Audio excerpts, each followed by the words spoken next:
Hello friends, welcome back to my channel. ட்ராமாக்குள்ளே போகிறதுக்கு முன்னாடி மறக்காமல் இந்த வீடியோக்கு ஒரு லைக்கை போட்டுருங்க. சரி, வாங்க ட்ராமாக்குள்ளே போகலாம்.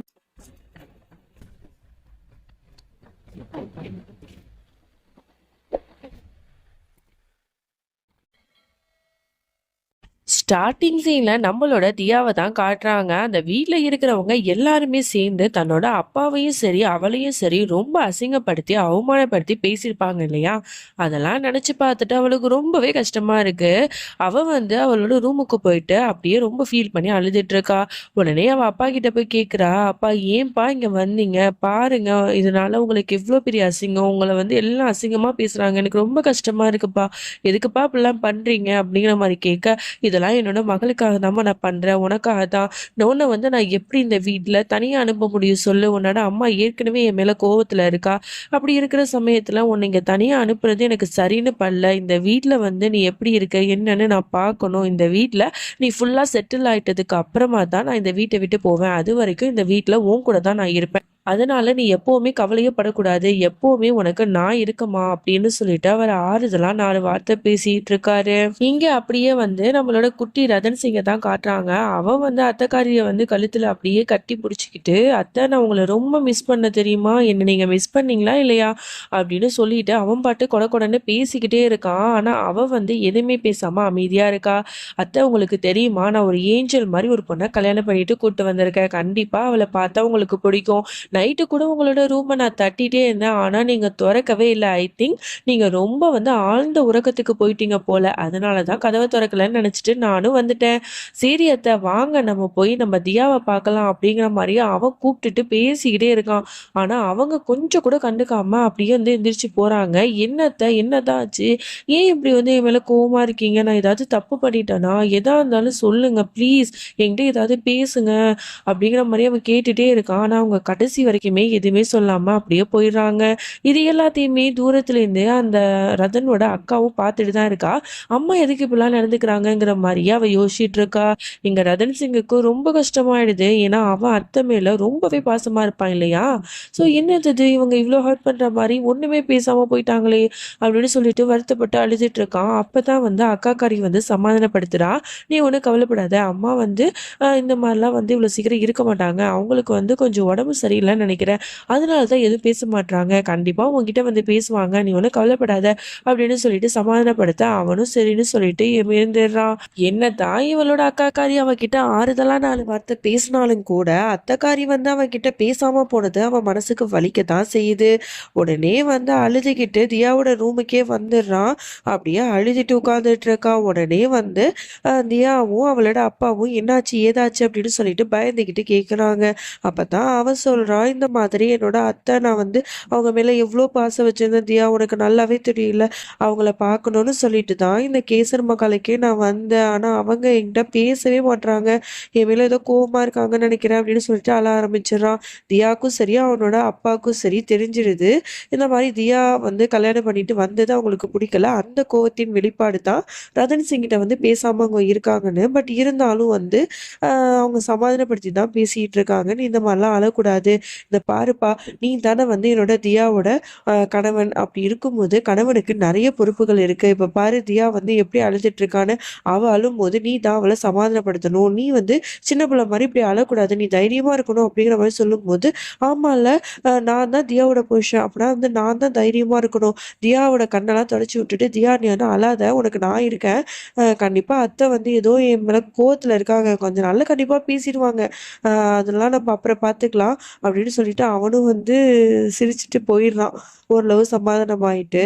அதோட தன்னோட மகள்கிட்ட அவர் பேசிட்டு இருக்காரு. இந்த பாருமா ரதன் பாத்தியா, அவன் எவ்வளவு வந்து சின்ன பையன் தானே, உன்னை விட வயசு கம்மி தான். அவனுக்கு வந்து சில மெச்சூரிட்டி வந்து இருக்காது. அவன் வந்து சில நேரம் அழுவான், கஷ்டப்படுவான். அந்த மாதிரி நிலைமையில நீ தான் அவனுக்கு ஆறுதலாகவும் அரவணைப்பாகவும் இருக்கணும். உனக்கு ஞாபகம் இருக்கா, என்னோட நண்பன் அதாவது உன்னோட மாமனார் வந்து உன்கிட்ட என்ன சொன்னாரு? ரதனை வந்து உன்னோட பொறுப்புல தான் விட்டுட்டு போறேன்னு சொன்னாரு. அதனால நீ பலகீனமா ஆகவே கூடாதுமா. எப்போதுமே உன்னோட அப்பா நான் இருப்பேங்கிற தைரியம் உன் மனசுல இருக்கட்டும், சரியா? சரி, சரிம்மா. நீ பரவால்ல. லேட் ஆயிடுச்சு. சீக்கிரமா கிளம்பு. இன்னைக்கு வந்து இங்க உள்ளவங்க உன்னோட சொந்தக்காரங்க எல்லாருக்கும் முன்னாடியும் உன்ன வந்து அறிமுகப்படுத்துவாங்க இல்லையா? அதுக்கு நீ அழகா ரெடி ஆகணும்ல. சீக்கிரம் போய் ரெடி ஆயிட்டு வா போ அப்படிங்கிற மாரி அவரு சொல்ல, அவளும் சிரிச்சுட்டு சரிப்பா அப்படிங்கிற மாரி சொல்றா. இங்க வந்து ரதன் வந்து அவனோட ஒரு குட்டி ஃப்ரெண்டுட்ட தான் பேசிட்டு வரான். "உனக்கு தெரியுமா? அத்தை வந்து என்கிட்ட பேசவே மாட்றாங்க. அவங்க என் மேல கோவத்துல தான் இருக்காங்க போல.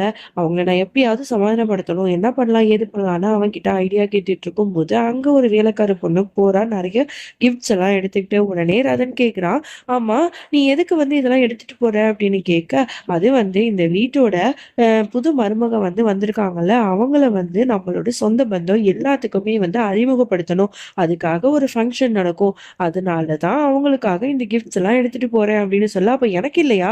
அப்படின்னு அவன் கேட்க, "இது வந்து பொண்ணுங்களுக்கு தான் குடுக்கணும்." அப்படிங்கிற மாரி சொன்னோனே, எனக்கு தெரியும். நீ போ." அப்படின்னு சொல்லிட்டு அவன் நைஸா வந்து சமாளிச்சு பேசுறான். அதுக்கப்புறம் வந்து ஏதாவது பண்ணணும் அப்படின்னு சொல்லிட்டு யோசிச்சுட்டு இருக்கும்போது, அப்பதான் அந்த குட்டி பையன் சொல்றான், "இது பாத்தியா? ஊர்ல உள்ளவங்க எல்லாருமே உன்னோட மனைவிக்கு வந்து கிஃப்ட் குடுக்குறாங்க. நீ அதுவரைக்கும் அவளுக்கு ஏதாவது கிஃப்ட் பண்ணியிருக்கியா?" அப்படிங்கிற மாரி கேட்ட உடனே ரதன் வந்து யோசிக்கிறான். கிஃப்ட்டா? இதுவரைக்கும் நான் என்னோட தியாக்கு எதுவுமே குடுக்கலையே! அப்படின்னு சொல்லிட்டு. அப்ப நான் என்ன கிஃப்ட் குடுக்கலான்னு ஃபர்ஸ்ட்டு போய் யோசி, அப்படிங்கிற மாரி அவன் ஐடியா சொல்ல, இவனும் நல்லா யோசிச்சுட்டு இருக்கான். இங்க அப்படியே தியாவோட அப்பாவ தான் காட்டுறாங்க. அவரோட அதாவது தியாவோட ரூம்ல தானே தங்கியிருப்பாரு. ஸோ அந்த ரூம்லேருந்தே வந்து வேற எங்கேயோ வந்து அவரோட லக்கேஜ் எல்லாத்தையுமே எடுத்துட்டு போறாங்க.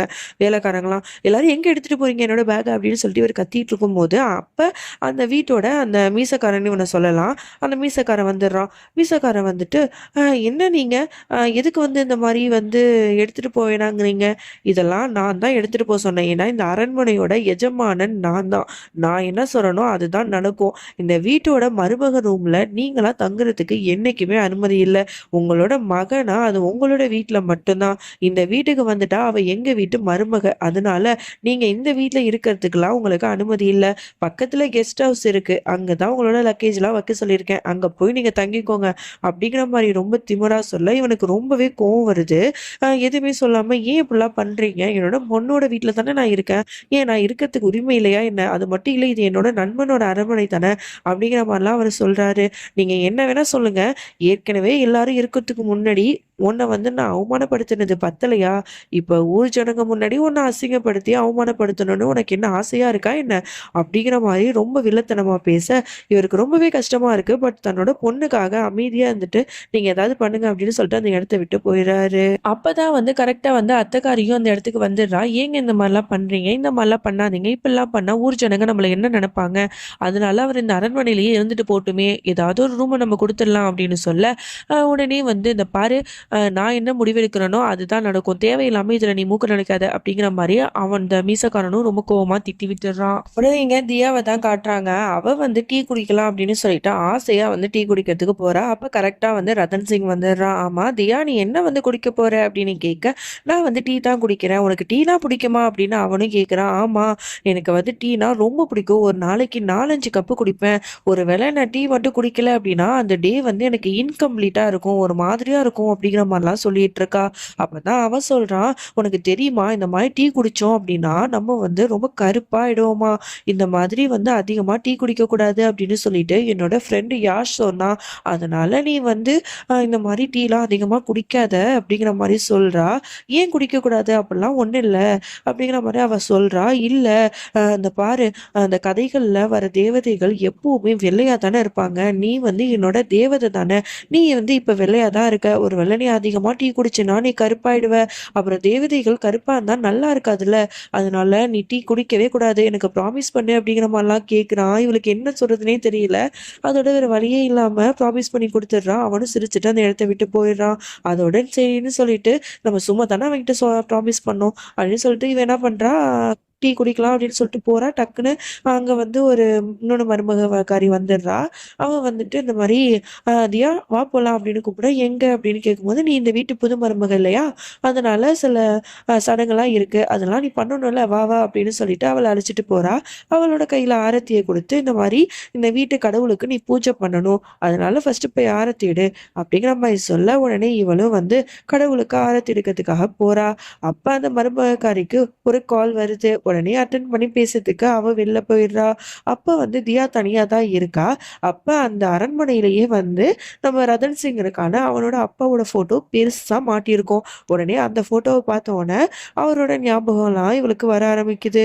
உடனே என்ன பண்றா, கடவுளுக்கு ஆரத்தி எடுக்கிறதுக்கு முன்னாடி அவருக்கு வந்து ஃபர்ஸ்ட்டு ஆரத்தி எடுக்கிறா. ஏன்னா, அவரால தானே இந்த வீட்டுக்கு அவ மருமகளா வந்தா. அவர் தானே வந்து ரதன் சிங்க கல்யாணம் பண்ணணும்னு ஆசைப்பட்டாரு. ஸோ, அதனால அவரு மேல இவ நெறைய மதிப்பு, மரியாதை எல்லாமே வச்சிருப்பா இல்லையா? ஸோ, அதனால தான் இப்படி பண்ணிட்டு இருக்கா.